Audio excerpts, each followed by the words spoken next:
Against the Storm is one of my favorite roguelites, and they just released the Nightwatchers DLC a couple months ago. Similar to the other DLC, it introduces some rebalancing that affects the base game, a new species of villagers to play around with, and 2 new biomes. So let's get into it. Similar to the last DLC they released with the big update, the developers changed a number of mechanics and balancing with this update in this DLC. Because these are part of the patch, they affect players that don't own the DLC as well as players that do. Mostly, this affects species specialization and comfort bonuses, and which buildings have which bonuses. Basically, each species have certain buildings they interact with better that either boost their productivity or add resolve and comfort to that species. The 2 main changes that affect the whole game species-wise are 1, the new species, the bats, have metallurgy, which importantly affects mines, so frogs no longer have that productivity bonus. And second, they changed the Fox Comfort bonus yet again, so now they gain resolve from being together in the same building, which I guess is kind of sweet. These change how the species feel a little bit, but doesn't create large gaps in the same way that I felt that the Frog DLC did, with the main exception being the mines. I also noted that more buildings have more different effect categories attached to them, and some buildings now even have 3 specializations, which I think helps prevent that feeling of a content gap, which might come from not having the bats unlocked. Importantly, this update does not add any new resources to the game, so it doesn't add new resource pathways in the same way that fishing, salt, and those other resources did. There were a lot of other important balancing tweaks, like some changes to how tree cutting works, and of course, the update added some new events, world map modifiers, things like that. The main buff or update to the base game that is really impactful gameplay-wise is that there's now something called the Commons that attaches onto your base hearth, and that allows you to fill service needs before you actually unlock service buildings. So it can really buff certain gameplay pathways to get those needs filled, get resolve points before you actually unlock the more late-game service buildings. Overall, this is a pretty impactful update, but for players without the Nightwatchers DLC, you mostly get some balance tweaks and some minimal new content with this update. It's not breaking things up in the same way that the last DLC did. The Nightwatchers DLC is named for the new species that it brings, the bats. In general, the bats are a somewhat finicky species at first that can be hard to get your footing with, but if managed properly, they snowball really well into late game. With their metallurgy specialization, bats are the new mining and metal kings, which benefit a lot of different buildings. Notably, the bats don't have a comfort specialization, which means that it's hard to keep their resolve up, and they also can't be favored. Their homes require pipes, a resource that's notably hard to get early on, compared to the required materials for other species buildings. Managing resolve brings up the defining characteristic of bats, which is the dedication passive and the manorial court. Bats have bad base resolve, meaning they very quickly want to leave. However, the dedication passive allows bats to get 1 free resolve for every 2 non-bat villagers that leave, die, or are exiled. The bats start with the blueprints for the manorial court, which allows you to exile villagers from any species that you want, and gives a small productivity bonus as well. On the flip side of this dedication passive, though, is that if you lose a bat, you lose a stack, and therefore you lose 1 base resolve for the bats. This mechanic does succeed in making the bats interesting, and it adds several new mechanics to Against the Storm. One is that it creates the focus on villager number management. While there are some other mechanics in the game that cost villagers lives, like certain glade events, for example, this one really takes it to the forefront, and it's almost required to do this villager management with some villager exiling to have success with the bats, because they really need some stacks of dedication in order to succeed. In addition to buffing bats and productivity, you can also exile villagers on a whim to get below some hostility threshold, things like that. So there's some active management that can be done there for other gameplay mechanics as well. I mostly like this mechanic, but it's not a pure love relationship. I do really like having something new to focus on. I think it can be really fun when you start to snowball. It gives you a great use of all those extra villagers that are just thrown at you in the late game. You can just exile all the extras and get a nice boost in productivity and a nice boost in resolve. But it also feels like the bats are pretty bad without this active management because their resolve and needs are pretty hard to meet. And along with that, they can also snowball collapse because each lost bat removes a dedication stack, and that makes them leave faster, and you very quickly get this frustrating negative feedback loop, whereas you lose bats, your bats leave faster. They're just not a species that's good to take along for the ride in the same way you can with some others. And I've had times where I've used the manorial court to just get rid of all my bats early on so I don't have to deal with them and get some small productivity bonus. Also, in an admittedly kind of stupid way, I don't love needing to sacrifice villagers because I like having all my villagers in this city sim building game. So I think the bats engage with the gameplay systems in a novel way, and I enjoyed experimenting with that. But they also must be actively engaged with in order to be good or even passable. And when I didn't feel like actively engaging with them, I wanted to actively avoid taking the bats. The first biome added to the Nightwatchers DLC is Rocky Ravine. The most immediate thing you'll notice in Rocky Ravine is that the trees are all made of stone instead of wood. This means that the map has a gluttony of stone, and there's no natural way to get wood on the map. To balance that out, the map also introduces the black market building and a stacking passive that buffs traders and trading speed. This black market building allows you to buy resources at fluctuating prices, and you notably always can have wood for sale. Because of this, the black market is the primary way you get wood on this map, and therefore planks, early game fuel, things like that. I absolutely love this biome. I think it completely puts one of the game's core mechanics on its head, while also nicely integrating and synergizing with another core mechanic in the form of trading. And Against the Storm, there's always this early tug and pull around having woodcutters to get more wood for your hearth, for planks, things like that, as well as opening up new glades to get more resources. But having active woodcutters is one of the main ways you build hostility early on. Too much hostility can make your villagers leave, or add new powerful debuffs that you have to deal with during the storm. In this biome, because your woodcutters are not getting fuel, that particular balancing aspect feels completely different, in a way that changes that usual tug and pull there and how you want to manage your woodcutters. Additionally, by gathering so much stone so early, the map strongly buffs different production pipeline and species, notably buffing the frogs that thrive on stone and brick buildings. Again, just shaking up that meta in a nice way.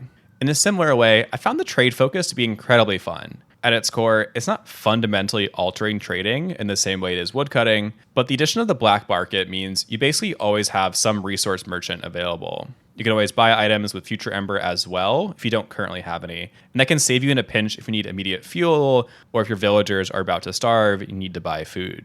I enjoy trading on all maps, but the focus and buffs here make it especially fun to focus on as a really core mechanic of this biome. Because of that, I think Rocky Ravine is my favorite part of this DLC. I think it shakes up woodcutting so much, while also doubling down on the fun trading mechanic. It's a great mix of both novel gameplay elements and deeper interactions with existing gameplay systems. The second biome added is Bamboo Flats. While Rocky Ravine shakes up core mechanics of trading and woodcutting, Bamboo Flats plays it a lot safer and only modifies fertile soil and farming. In most maps, you can find fertile soil occasionally in glades, which allows you to have permanent but slower sources of food or other resources with farming buildings. In Bamboo Flats, there's no natural fertile soil. Instead, you need one fertilizer to get one tile of fertile soil. You get that fertilizer by satisfying the needs of the giant fluffbeak. Basically, the core mechanics of this biome involve sacrificing resources to the fluffbeak in 3 categories: raw food, rainwater, and fuel. And in exchange, you can get fertilizer, as well as passive buffs to resolve and productivity. This fertilizer also comes with a stacking buff, where each stack of fertilizer increases your farming yield. Like the rest of the DLC in general, it requires more active management to be successful at. You need to be actively monitoring the levels of the fluffbeak's needs in order to keep minimum levels to get bonuses, because your levels of each need will slowly decay with time.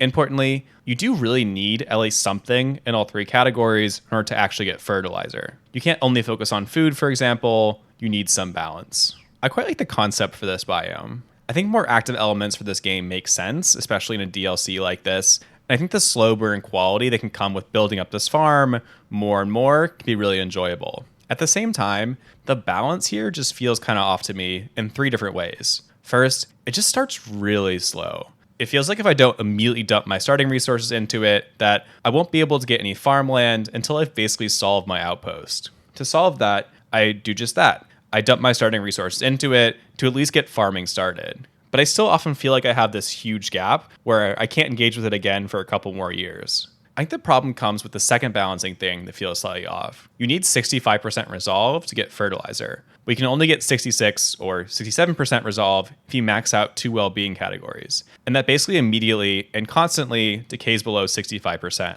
Because of that, you need some points in all 3 categories to actually get fertilizer. So if something goes wrong with one of those categories, like you don't have fuel, you haven't found a geyser yet for rainwater, you're basically blocked out of using the fluffbeak until you figure that out. The third problem is that the cost of resources you have to sacrifice is pretty notable, and I often just don't think it paid off with any reasonable speed. I won multiple bamboo flat maps while just ignoring the core map mechanic, And it sometimes just felt a lot simpler and easier to do that instead of investing all these resources to get the fluff beak up and running. I think if you usually have a lot slower wins, then this mechanic might pay off more in the long term, but that cost benefit just doesn't feel quite right now. I know I just spent a couple of minutes complaining about that balance, but I really like this core idea here. I like the farming focus and how it's integrated. I like the slow burn style of gameplay. And I like this more active management and sacrificing resources now for future rewards. Because of all those things, I enjoyed Bamboo Flats, and I will still pick it and I'll still keep playing it. But I think a couple of balancing elements here just make it not quite come together in a truly satisfying way in my run so far. I've already reviewed the first DLC, Keepers of the Stone, on this channel, but I want to do a short head-to-head comparison between them. Broadly speaking, both of these DLC add a similar amount of content. They both add one new species, and they both add 2 new biomes or maps. They both have one biome that shakes up a core mechanic, Ashen Thicket and Rocky Ravine respectively, and they both have one that's basically a normal map with one important building to sacrifice resources to, aka Coastal Grove and Bamboo Flats respectively. I think Keepers of the Stone felt a lot more game-changing to me when it came out, but a lot of that is because of new resources and recipes that were added to the base game as well as the DLC. Fishing and the associated recipes added a lot of new pathways to the game and just opened up a lot of things. And Salt was very similar in how it allowed more food recipes with different gathering options, notably mining. But again, none of those things were fundamental to the DLC itself because they're also available in the base game. That being said, I still enjoyed Keepers of the Stone more than I did Nightwatchers, and I recommend that most newer players buy that one first. Ashen Thicket is my favorite biome in the game because the custom cornerstones are just so much fun to combo together. In a similar vein, while also not quite balanced properly, I really loved the vibes of Coastal Grove, and I enjoyed engaging with the fishing expeditions more than I enjoyed engaging with the Fluffbeak so far. And finally, the frogs are just really great all-around villagers. While they have their own finicky mechanic in the form of housing, they're also just much easier to play with than the bats, and they feel like you can play with them without fully focusing on them, like I feel like you have to with the bats. I will say though, Nightwatchers does 2 things better than Keepers of the Stone. First, I think it rewards a slow burn gameplay more. The passive of the bats really gets better and better with time as you build it up, and both of the maps have similar mechanics that slowly get better and better. The Nightwatchers DLC also rewards a more active management style of gameplay in the bats in both biomes. I think that's good for veteran players who have all of the more basic, more passive mechanics down, who've really learned all of those things in the game and need more active things to engage with on a minute-to-minute basis. So what's my verdict on the Nightwatchers DLC? Fundamentally, it's more good content and more good variety for one of my favorite roguelites. And for that reason, I loved it. I like how the developers are playing around with so many different mechanics in the game right now. Their biome is focused on fishing, mining, farming, trading, and the bats introduce a new way of focusing on villagers. I also like the new style of play by creating settlements that start slow, but really multiply and scale exponentially in a satisfying way. The DLC has some notable flaws though. I think mainly around balancing for Bamboo Flats and how bad the bats feel to me if you're not willing to actively focus on them and sacrifice for them. Ultimately, I don't think the DLC is a must-buy, but rather it serves to give fans like me more good content in the form of more variety, more interactions, and more combos with existing mechanics. And on that note, I think it's worth mentioning that this DLC does not add any new game modes or any other difficulties. If you've already completed the max difficulty and the max challenging game modes, there isn't any new challenge here. Again, it's just more variety, which I'm fine with, but I understand that some people might want more than that. Huge shout out to all of our channel members for helping support the channel. Please like this video to help me out in the algorithm, and thanks for watching.